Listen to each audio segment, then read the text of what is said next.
ഓം നമോ നാരായണായ.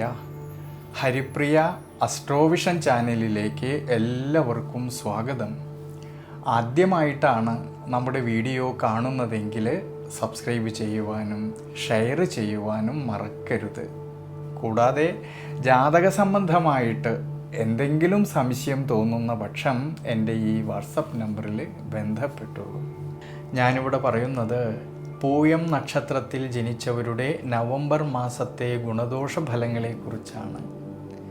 ദൈനംദിന ജീവിതത്തിലാണെങ്കിൽ പല സന്ദർഭങ്ങളിലും ഉയർച്ച താഴ്ച അനുഭവിച്ചിട്ടുള്ളവരായിട്ടുള്ള ഈ പൂയം നക്ഷത്രക്കാരുടെ അവരുടെ ദൈനംദിന ജീവിതത്തിൽ എന്തൊക്കെ ബുദ്ധിമുട്ടുകളും പ്രയാസങ്ങളും വന്നാലും നിരാശ കൂടാതെ ധൈര്യസമ്മേതം തൻ്റെ മനസ്സ് ആഗ്രഹിച്ചതായിട്ടുള്ള ലക്ഷ്യത്തിൽ എത്തിച്ചേരുന്നതുവരെ നിരന്തരമായിട്ട് പരിശ്രമിക്കുന്നവരാണ്. പ്രത്യേകിച്ച് വിദ്യാഭ്യാസത്തെക്കാളും കൂടുതലായിട്ട് പൊതുവിജ്ഞാനം ഉള്ളവരായിട്ടുള്ള ഈ പൂയം നക്ഷത്രക്കാരിൽ ഈ നവംബർ മാസത്തിൽ നിരവധിയായിട്ടുള്ള നേട്ടങ്ങൾക്കും അഭിവൃദ്ധിക്കും എല്ലാം സാധ്യത കാണുന്നുണ്ട്. എന്നാൽ ശ്രദ്ധ വേണ്ടുന്നതായിട്ടുള്ളൊരു കാര്യം, അഷ്ടമഭാവത്തിൽ രാഹുവിൻ്റെ സാന്നിധ്യം ഉള്ളതുകൊണ്ട് ആരോഗ്യ പരിപാലനത്തിൽ, ജീവിത അനുഷ്ഠാനങ്ങളിൽ, ഭക്ഷണ ക്രമീകരണങ്ങളിലെല്ലാം ശ്രദ്ധിക്കുന്നത് നല്ലതാണ്. എന്നാലോ തൊഴിൽപരമായിട്ടും കർമ്മപരമായിട്ടും ചിന്തിക്കുമ്പോഴാണെങ്കിൽ ധാരാളമായിട്ടുള്ള നേട്ടങ്ങൾക്കും അതുമൂലം അഭിവൃദ്ധിക്കും സാധ്യത കാണുന്നുണ്ട്. ഈ നവംബർ മാസത്തിൽ കർമാധിപതിയായിരിക്കുന്നതായ ചൊവ്വയാണെങ്കിൽ 5-ാം ഭാവത്തിൽ സ്വക്ഷേത്ര ബലവാനായിട്ട് നിൽക്കുന്നത് കൊണ്ടും നിവൃത്തിനാഥനും 7-ാം ഭാവനാഥനുമായിരിക്കുന്നതായ ശനീശ്വരനാണെങ്കിലോ ഭാഗ്യസ്ഥാനത്ത് നിൽക്കുന്നതിനാൽ കർമ്മപരമായിട്ടും തൊഴിൽപരമായിട്ടും ധാരാളമായിട്ടുള്ള നേട്ടങ്ങൾക്കും അതുവഴി സാമ്പത്തികപരമായിട്ടുള്ളതായ അഭിവൃദ്ധിക്കുമെല്ലാം സാധ്യത കാണുന്ന സമയം കൂടിയാണ് ഈ നവംബർ മാസത്തിൽ. പ്രത്യേകിച്ച് തൊഴിൽ മേഖലകളിലാണെങ്കിൽ പുതിയ ആശയങ്ങൾ മനസ്സിൽ തോന്നുകയും അതുമൂലം കർമ്മസംബന്ധമായിട്ട് പരിവർത്തനങ്ങൾക്കും ഉയർച്ചയ്ക്കും സാധ്യത കാണുന്നുണ്ട്.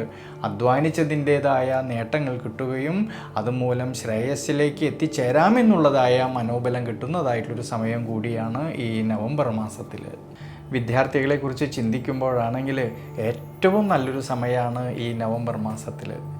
വിദ്യാമാതൃകാരകനായിരിക്കുന്നതായ ബുധനാണെങ്കിൽ 5-ാം ഭാവത്തിലും പിന്നീട് സുഖസ്ഥാനത്തിലൂടെയും സഞ്ചരിക്കുന്നത് കൊണ്ടും 5-ാം ഭാവനാഥനായിരിക്കുന്നതായ ചൊവ്വയാണെങ്കിൽ സ്വക്ഷേത്ര ബലവാനായിക്കൊണ്ട് 5-ാം ഭാവത്തിൽ തന്നെ നിൽക്കുന്നതും ജ്ഞാനകാരകനും സർവേശ്വരകാരകനുമായിരിക്കുന്നതായ വ്യാഴമാണെങ്കിൽ ജന്മരാശിയിൽ നിന്നുകൊണ്ട് 5-ാം ഭാവത്തേക്കും നിവൃത്തിസ്ഥാനത്തേക്കും ഒപ്പം ഭാഗ്യസ്ഥാനത്തേക്കും ഈ വ്യാഴത്തിൻ്റെ ദൃഷ്ടി വരുന്നതുകൊണ്ട് വിദ്യാർത്ഥികളിൽ പഠന സംബന്ധമായിട്ട് അഭിവൃദ്ധിക്കും ശ്രേയസ്സിനും എല്ലാം സാധ്യത കാണുന്നുണ്ട്. ഈ നവംബർ മാസത്തിൽ ഉപരിപഠനം ആഗ്രഹിക്കുന്നവർക്കാണെങ്കിലും അതിനുള്ളതായ അവസരങ്ങൾക്കും അനുകൂല സ്ഥിതി കാണുന്നുണ്ട്.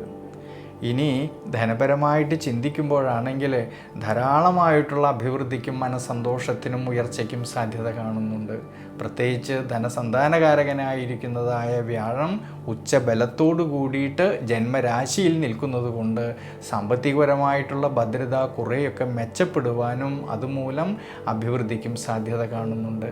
പ്രത്യേകിച്ച് കുടുംബത്തിലാണെങ്കിലും കുടുംബ ബന്ധങ്ങളിലാണെങ്കിലും ഭാര്യാഭർത്തൃ ബന്ധങ്ങളിലാണെങ്കിലും സന്താനഭാവങ്ങളിലും എല്ലാം തന്നെ വളരെയധികം അഭിവൃദ്ധിക്കും ശ്രേയസ്സിനും സാധ്യത കാണുന്നതായിട്ടൊരു സമയമാണ്. അതുകൊണ്ട് ഈ നവംബർ മാസത്തിൽ പൂയം നക്ഷത്രക്കാർ ശിവക്ഷേത്രത്തിൽ ആയില്യപൂജ ചെയ്യുന്നതും രുദ്രധാര ചെയ്യുന്നതും പിൻവിളക്ക് വെച്ച് പ്രാർത്ഥിക്കുന്നതും വളരെ ഉചിതമായിട്ടാണ് കാണുന്നത്.